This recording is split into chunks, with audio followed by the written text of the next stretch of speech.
It's just so first of all we will be putting chatgpt.com on Google. So आज की video में हम लोग देखेंगे quantitative approaches to decision making. Decision making के लिए क्वांटिटेटिव अप्रोचेस मींस क्वांट का मतलब होता है नंबर्स। हम किसी भी चीज में जब डिसीजन लेते हैं नंबर्स के बेस पे तो उसको बोलते हैं quantitative approach. Okay, so without wasting time let's start with chat GPT.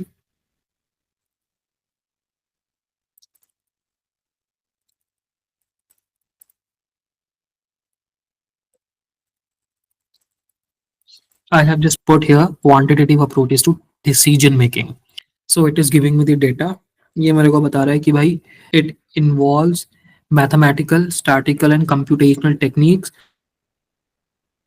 objective decisions.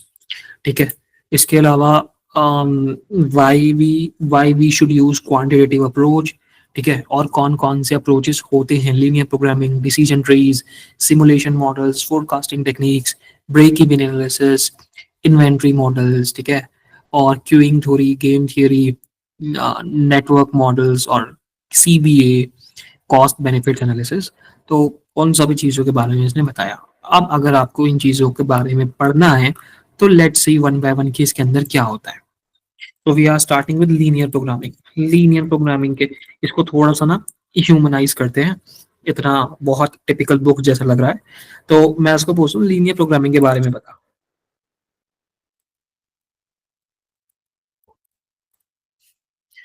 वो बता रहा है लीनियर प्रोग्रामिंग एक मैथमेटिकल टेक्निक है जो किसी भी लिमिटेड रिसोर्स के अंदर ऑप्टिमम रिजल्ट निकाल कर दे सकती है।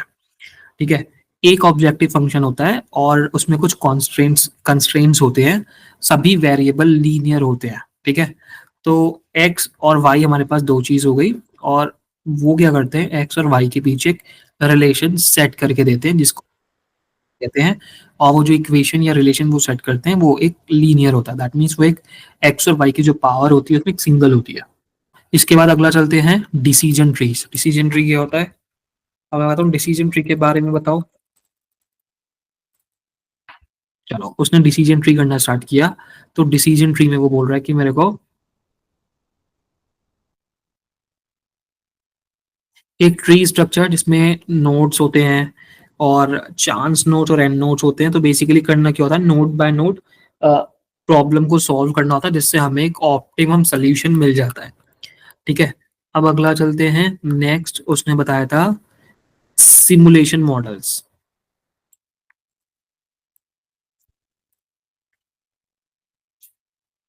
तो उसने बताया कि सिमुलेशन मॉडल एक ऐसा पावरफुल टूल होता है जो रियल लाइफ कॉम्प्लेक्स सिस्टम को वर्चुअली कन्वर्ट करके करता है ताकि हम उनका बिहेवियर समझ सके और डिसीजन ले सके। ठीक है, और देखो उसने बहुत सारे बता दिए। एक मॉन्टी कार्लो होता है, डिस्क्रीट इवेंट सिमुलेशन, और इसके अलावा एजेंट बेस्ड सिमुलेशन भी होता है। So I am just asking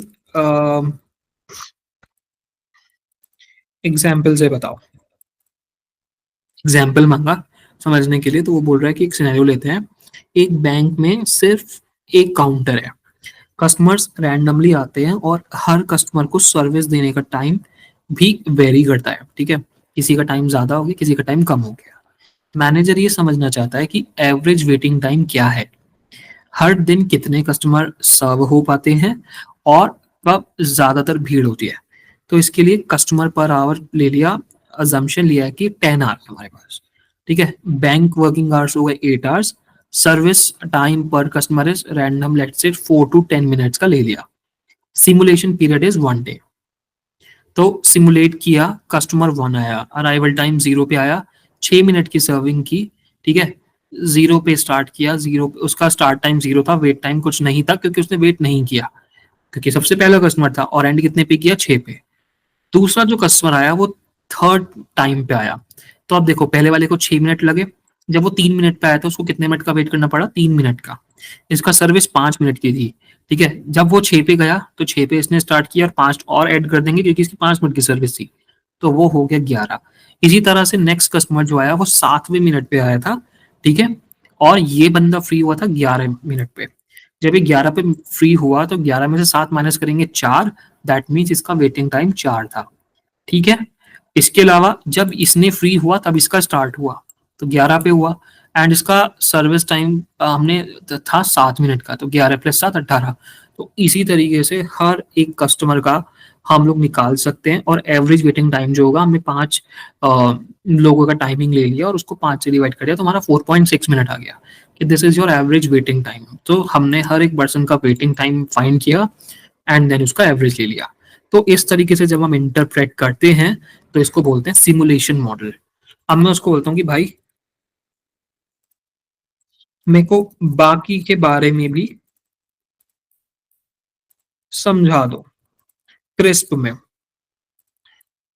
ठीक है, हमें डिटेल नहीं जाननी, हम लोग केवल अभी बेसिक सीखेंगे हर चीज का। ब्रेक इवन एनालिसिस, देखो इसमें क्या बताया कि ये बताता है कि कितनी यूनिट्स बेचने के बाद आपकी cost is equal to revenue हो जाती है। दैट मीन्स आपने कोई चीज, लेट से आपने एक छोटा सा बिजनेस स्टार्ट किया, फॉर एग्जाम्पल आपने 100 रुपीज इन्वेस्ट किए थे। अभी आप सेल करते जा रहे हो, सेल करते जा रहे हो, और आपको कितनी कॉस्ट मिल गई, 100 रुपीज मिल गए। ठीक है, मतलब आप एक ऐसे पॉइंट पे पहुंच गए, ना आपको ना तो कोई प्रॉफिट हुआ ना कोई लॉस हुआ, क्योंकि 100 आपने इन्वेस्ट किया था, 100 आपके पास आ गया, बट अभी कुछ प्रॉफिट भी नहीं हुआ। तो उस पॉइंट को we called break even analysis, break even point.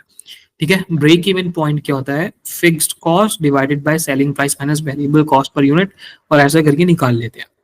Then इसके बाद होती है फॉरकास्टिंग यूनिट। फॉरकास्टिंग यूनिट का में क्या करते हैं कि पास्ट डेटा को यूज करके फ्यूचर को एस्टिमेशन देते हैं कि कितना सेल्स होगा, किसी चीज की कितनी डिमांड होगी, या किसी कंट्री की कितनी पॉपुलेशन होगी।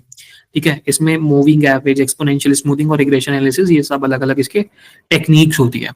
अब आते हैं इन्वेंट्री मॉडल। इसमें क्या करते हैं, ऑप्टिमाइज करते हैं कि कब और कितना स्टॉक ऑर्डर करना है। ठीक है, ताकि कॉस्ट कम हो और शॉर्टेज भी ना हो। इन्वेंट्री मॉडल, इन्वेंट्री का मतलब होता है जो बेसिकली हमारे पास स्टोर रखी है चीजें। ठीक है, और जो whenever there is a production of anything, तो then raw material is required. ठीक है, उस रॉ मटेरियल की कितनी रिक्वायरमेंट अपने पास रखें कि उस रॉ मटेरियल की कॉस्ट ज्यादा ना हो।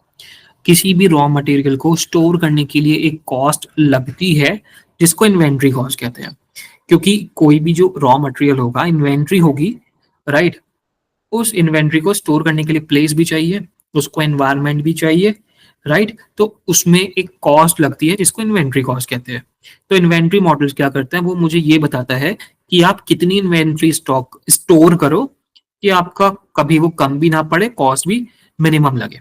इसके लिए हम इकोनॉमिक ऑर्डर क्वांटिटी को फाइंड करते हैं। और एक इसमें एक और कंसेप्ट आता है JIT, which is just in time production. Just in time बोलते हैं, मेनली ये प्रोडक्शन में यूज होता है।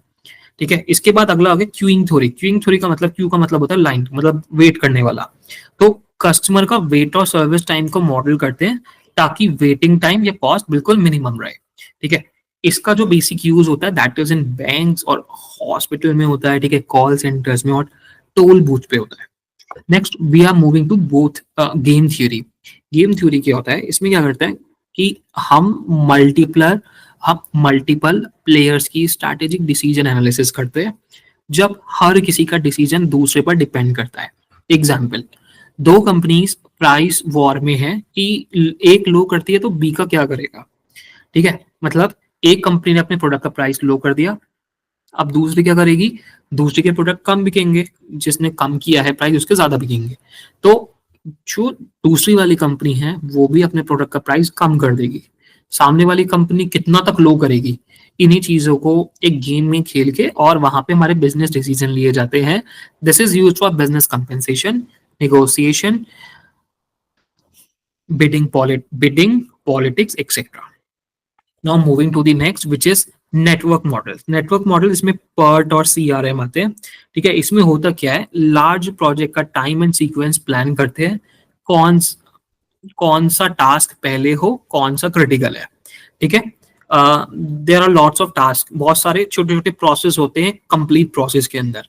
उसमें से पहले क्या प्रोसेस करें ताकि उसकी क्रिटिकलिटी को चेक करके, ताकि हमारा लॉस ना हो, हमें प्रॉफिट हो, और टाइमली चीजें क्लोज हो जाए।